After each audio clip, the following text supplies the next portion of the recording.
feel like this is something I've addressed a million times, but in reality it's always been through really short form posts and hints here and there and random mentions and commentaries, and I've never actually explained it. I've always tried to stay away from explaining it and talking about it too much when I'm recording anything because I wind up going... There were certain times in the Road to Battle Hardened series, for example, where I'd try to talk about Gearsopedia, and I would just either go off on a tangent or I'd stop myself mid-sentence because it's difficult to explain. But what I want to talk about right now is the purpose of Gearsopedia. Let me start that off by saying there's no correct way to interpret what it is, and one view isn't right or wrong. It's all obviously up to your own interpretation of it, but the endgame purpose in my mind has always been a little bit different than what I think most people are going to think of it as. I feel like most people view Gearsopedia as a platform. It's a showcase in a sense for themselves and for others to gain an audience. It's the short-term view for someone who wants to quote-unquote get their name out there. It obviously doesn't function all that well at doing that anymore because the game is honestly not that popular anymore. About 2.5 years ago or so, a little bit after the first time the channel got suspended for copyright issues, I realized what the most realistic endgame for the channel was going to be. Nothing lasts forever, I'm sure you all realize that, and if you're still paying any attention to Gears of War, I'm sure you've realized that people just really don't flat out care about Gears of War that much anymore, at least in relation to other games in the same genre like Call of Duty or even Halo now. But the game does have a very large audience of people that have either played it, that still play it, or that at some point cared about it, past and present. The purpose I've had for Gearsopedia for a long time now was to serve as a library or a showcase of standout entertaining videos within the Gears of War games. Not so much for the right now, but for later on, as in after the series was done with, or after the whole montage top plays craze had died down at least. I feel like it does that job pretty well, and I actually wound up kind of accidentally confirming it for myself a little while ago.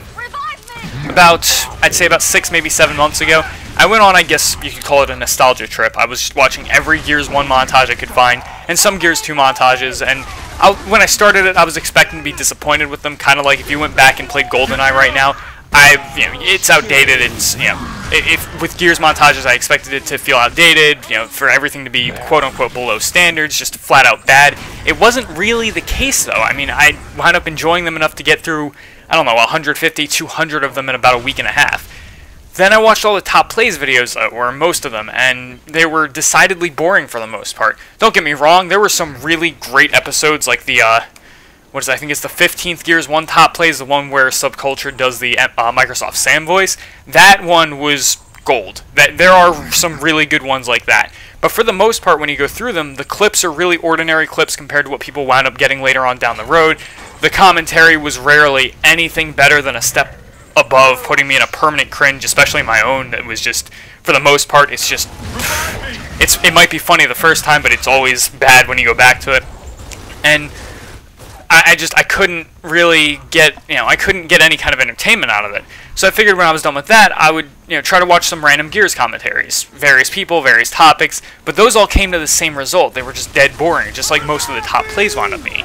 So to put this in perspective, when Modern Warfare 2 came out, there was this huge spike in the amount of people doing gameplay commentaries.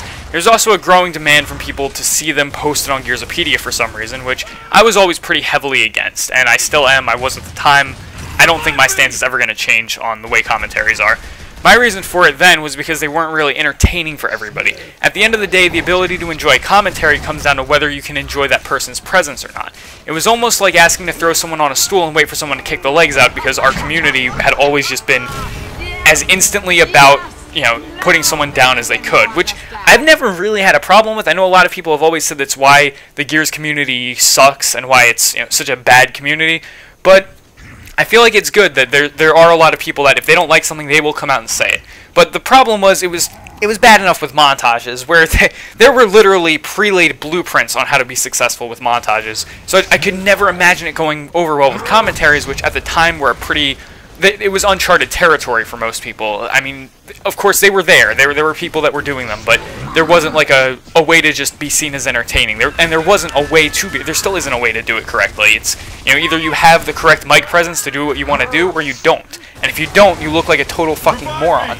Like if I tried to do what Landon tries to do with his videos, I'd look like an idiot. I'm sorry, but it's the truth. There's nothing that I could do to emulate what he does. And it's the same way with a lot of other people. There's some people who might come off as really funny who can't do a serious commentary. They wouldn't be capable of doing it. It's the way they come off on the mic. But more important than that, my problem was always, who is going to want to watch a gameplay commentary more than a week after it comes out? There's just no staying power for most commentaries. The majority of them would be about an issue that, an issue within the game that's been talked about hundreds of times, thoughts on a recent title update, or just some random bullshit that most people probably tuned out within the first couple minutes while they were listening anyway. Could it have some success, like starting some kind of group effort to get certain features implemented into the game? Of course it could. But it's not like Gearsopedia needed to be some kind of platform to help start those things. Those things could have easily been started on their own and then promoted later on. The point I'm trying to make is, outside of montages, the majority of Gears videos just don't have any form of lasting appeal to them. Even top plays, in a sense, feel dated after a small amount of time, or they just aren't nearly as good after, from the second time you watch them on as they were the first time. The feeling that I wanted to have with Gearsopedia at the end of the day is that, when everything's said and done, is that it's a library of videos that represent what the Gears of War community was throughout the years. At the end of the day, montages, top plays, and various random videos represent that way better than a subjective commentary would have been able to do.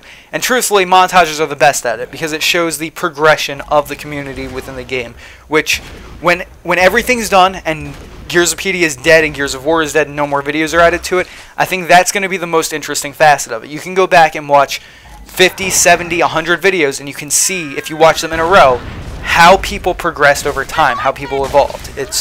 When I was watching it, that's what I was doing, and it was really interesting, at least to me. Maybe I'm just weird, and that's how I saw it, but that's how I always wanted it to be.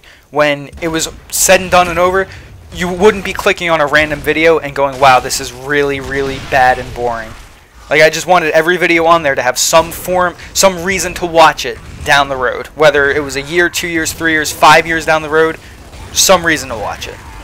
That was the purpose of it. That still is the purpose of it. I mean, I'm not sitting here saying Gearsopedia is dead, we're never going to upload anything again. I mean, I'd be lying if I said that I think Gears is an active game right now, especially in the video making community, but, it is what it is. Maybe Judgment changes it, maybe it doesn't. Who knows? Maybe it's close to dead, maybe it is. I don't know.